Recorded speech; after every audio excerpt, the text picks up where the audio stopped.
السلام عليكم ورحمة الله وبركاته. الحمد لله نحمده ونستعينه ونستغفره ونؤمن به ونتوكل عليه ونعوذ بالله من شرور أنفسنا ومن سيئات أعمالنا. من يهده الله فلا مضل له ومن يضلله فلا هادي له وأشهد أن لا إله إلا الله وحده لا شريك له وأشهد أن سيدنا ومولانا محمدًا عبده ورسوله صلى الله تعالى عليه وعلى آله وأصحابه وبارك وسلم تسليمًا كثيرًا. أما بعد فأعوذ بالله من الشيطان الرجيم. بسم الله الرحمن الرحيم. قل أعوذ برب الناس ملك الناس إله الناس من شر الوسواس الخناس الذي يوسوس في صدور الناس من الجنة والناس. صدق الله العظيم.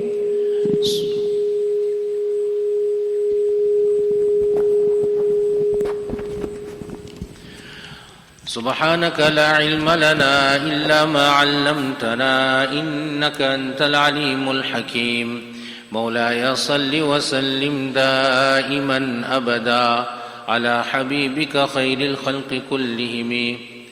مولاي صل وسلم دائما أبدا على حبيبك خير الخلق كلهم. My respected young kuffar and my elders and brothers and sisters in Islam, this is a day when we all reflect on these various great ni'mats that Allah Tabaraka wa Ta'ala has bestowed upon us by way of our deen, by way of our Islam, by way of the Quran. This is not only a day of celebration, but it is a day of witnessing this great miracle of Allah. And obviously the credit would go to the young huffaz who had achieved, to their parents, their ustads, and all their ustads. There were those that had taken the pain to teach them that alif and ba. And today is the day of their celebration also. The ustad by whom they had completed the Quran, and of course the institution that makes all these facilities available, and this shows the love and commitment that is given to the Quran Sharif. May Allah Tabaraka wa Ta'ala accept. When we go into the history of our country, and when we sit back and think about the very first Quran that was in this country of South Africa, that was handwritten, when that group of people had come from Java, from Indonesia, there was no Quran that they were able to bring. And now there needed to be some point of reference. There needed to be this mushaf. And then the Shaykh goes on and writes this Quran with his very own hand. To me, if anyone has to ask, how much should I know my Quran? What is the maximum a person can go through to know the Quran? One is to be able to recite from any portion of the Quran, and the other will be to be able to write the Quran.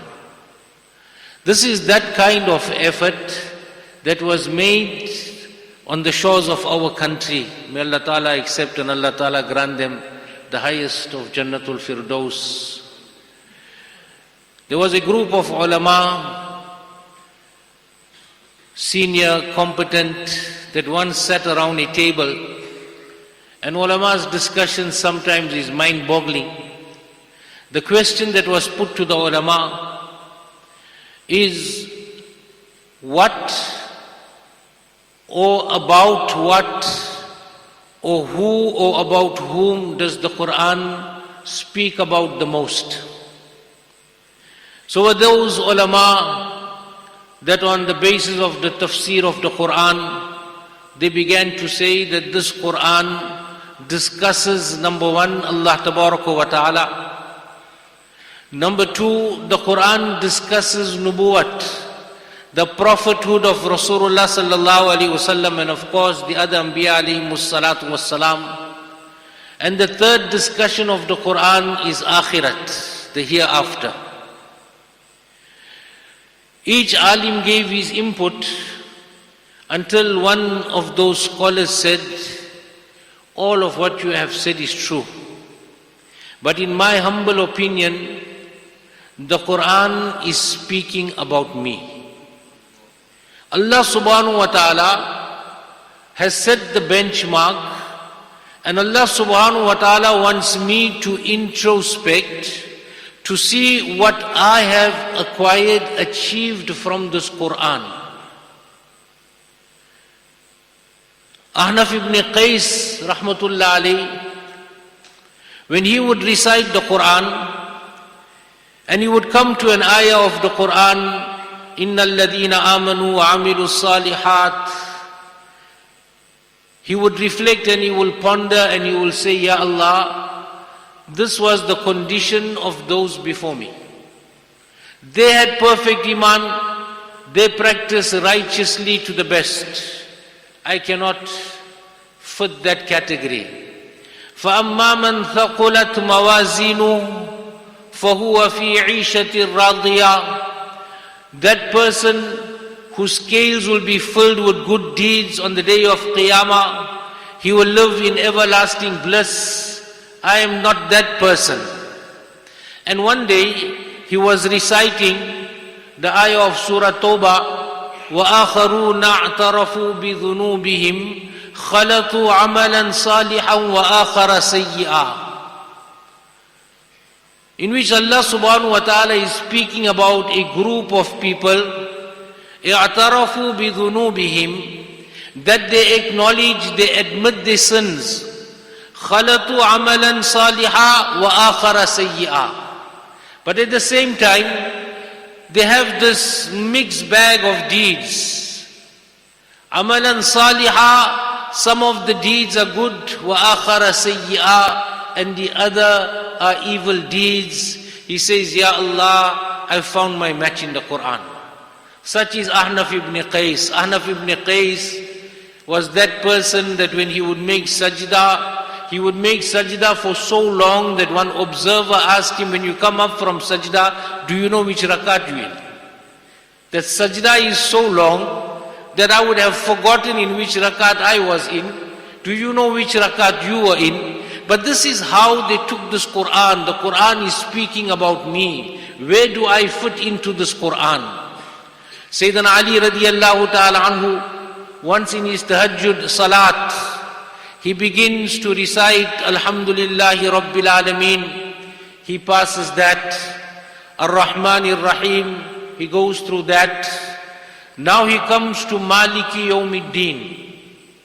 And he continues to read Maliki Yawmiddin so excessively, so abundantly, that he cries, and the entire night passes, and Sayyidina Ali radiallahu ta'ala anhu is stuck by Maliki Yawmiddin.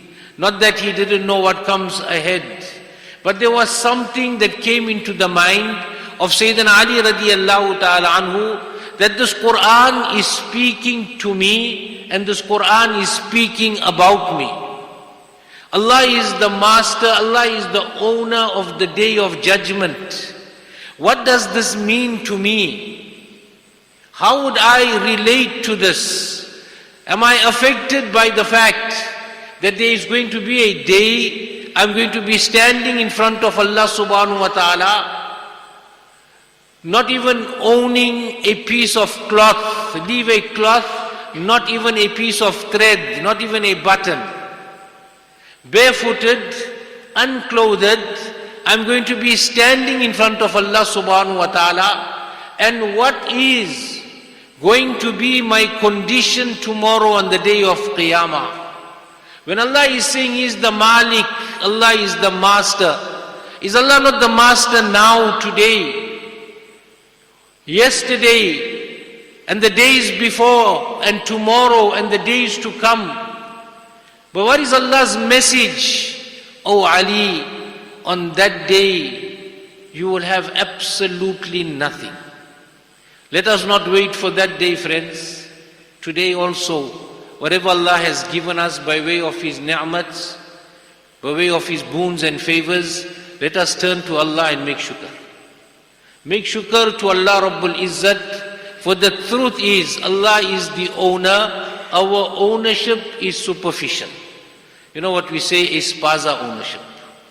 It's just there, our names are just attached to things, and then we're going to leave.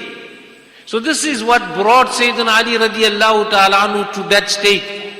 Iyaka na'budu wa iyaka nasta'een. Malik ibn Dinar. Malik ibn Dinar reads Iyaka na'budu wa iyaka nasta'een, and he falls down unconscious. A while passes and he comes back to his consciousness. And somebody asked him, Malik, what had happened to you? He said, Iyaka na'budu wa iyaka nasta'een. Oh Allah, you alone do we worship, and you alone do we ask for help. It is at that time I realized what a lie I am speaking. And I'm speaking this lie to Allah in salat. That reality had dawned upon me, and obviously I could not take it anymore, and whatever happened, happened to me. So they related this Quran to themselves. They related this Quran to themselves. The Quran completes with Surah An-Nas, and a very powerful message that Allah subhanahu wa ta'ala leaves us with. Alhamdulillahi Rabbil Alameen. All praise be to Allah, who is the Rabb of the entire universe. Qul a'udhu bi Rabbin Nas. There is this help that we require from Allah. Say, O Muhammadur Rasulullah sallallahu alaihi wasallam, I seek refuge in the Rabb of mankind. My young Hufad, this refuge, this protection that we all need to seek from Allah is imperative, it is important for us at all times. Just one example. When Yusuf alayhi salatu wassalam was said to, Hay talak, Zulaykha said to him, come. Every material means was against Sayyidina Yusuf alayhi salam. There was no one to help him. There was no one to assist him. There was no one to remove him from there. Nabi of Allah, what was his instinctive response? Ma'adallah. Ma'adallah. I seek the refuge of Allah Tabaraka wa Ta'ala. And this is this message that Allah Ta'ala is giving us, that throughout life, there are going to be these temptations. As believers, we are not going to succumb. We are going to turn away from these temptations. We're going to resist these temptations.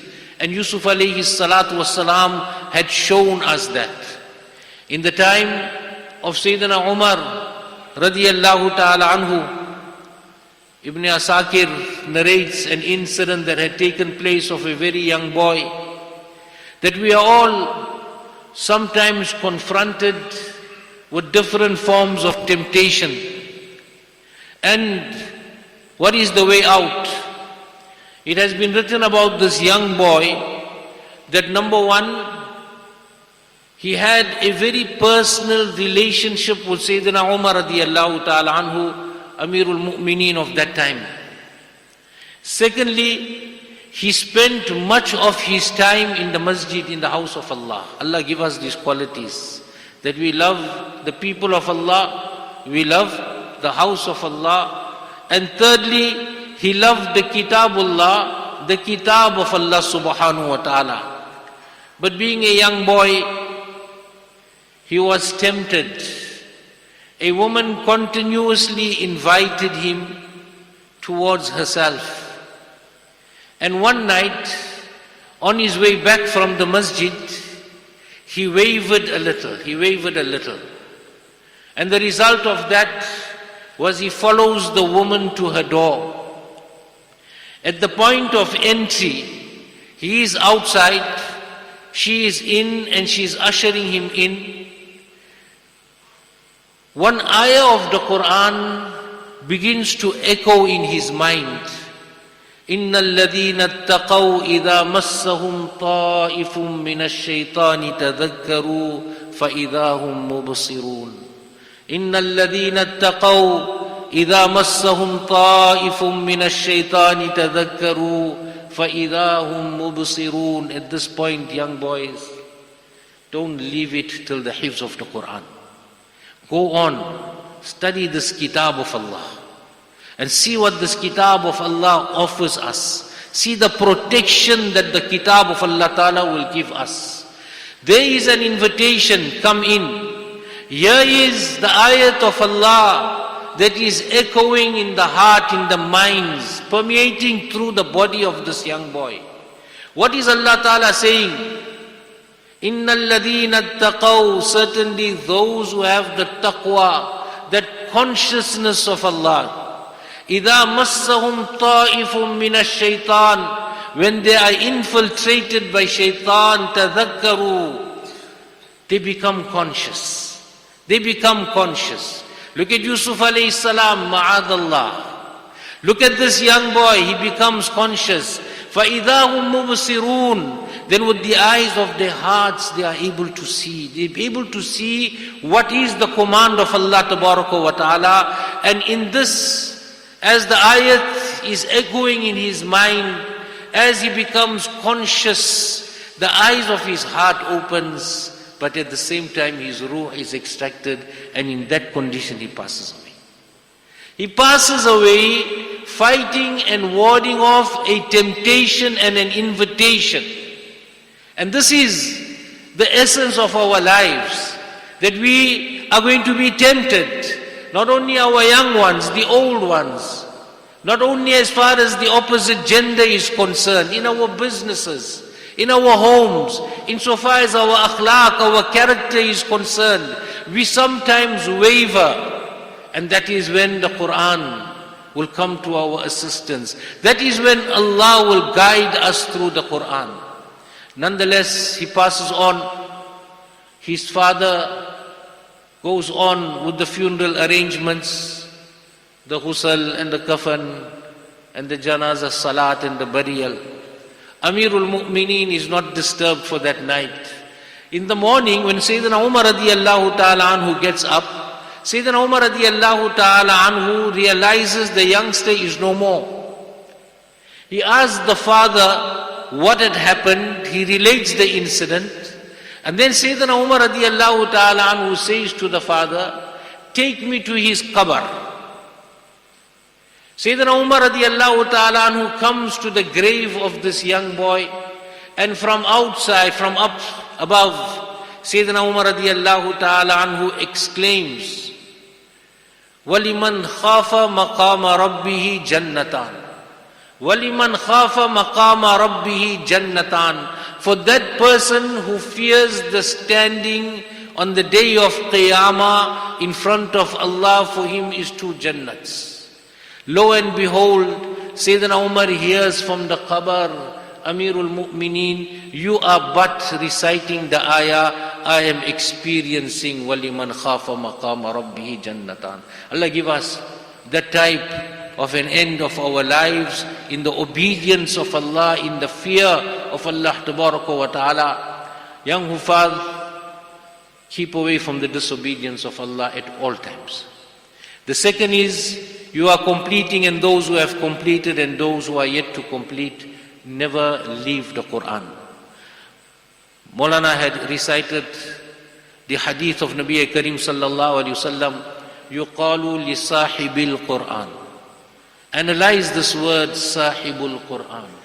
It will be said not to the person of the Quran, to the friend of the Quran.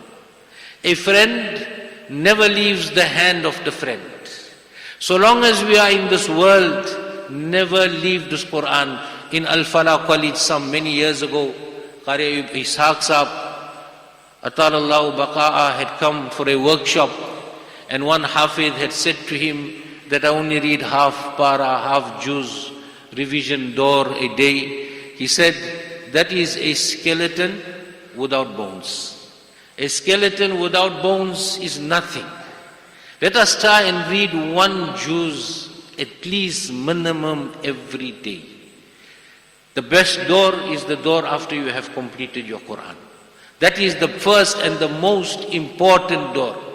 Some few weeks back, I traveled with an alim. As soon as he would get up, make wudu, before he does anything else, he reads his one juz. He reads that one juz. Allah subhanahu wa ta'ala make us hafiz that know our Quran. May Allah subhanahu wa ta'ala guide you and hold your hand. And may Allah make us all sahibul Quran, people of the Quran. We befriend this Quran in this world. Inshallah in Qabr and Akhirat, this Quran will befriend us, and this Quran will intercede on our behalf and take us into Jannah. The lesson, the Kitab of Allah, the house of Allah, the people of Allah, insha'Allah, the taqwa of Allah, we will get the Jannah of Allah. May Allah Ta'ala bless all of you. May Allah Ta'ala accept this Khatm Hifz of the Quran Sharif from the young ones, from their parents, from the Asatida, the institution, and may Allah wa Ta'ala make them a source of inspiration for all of us. Wa akhiru da'wana alhamdulillahi rabbil alameen.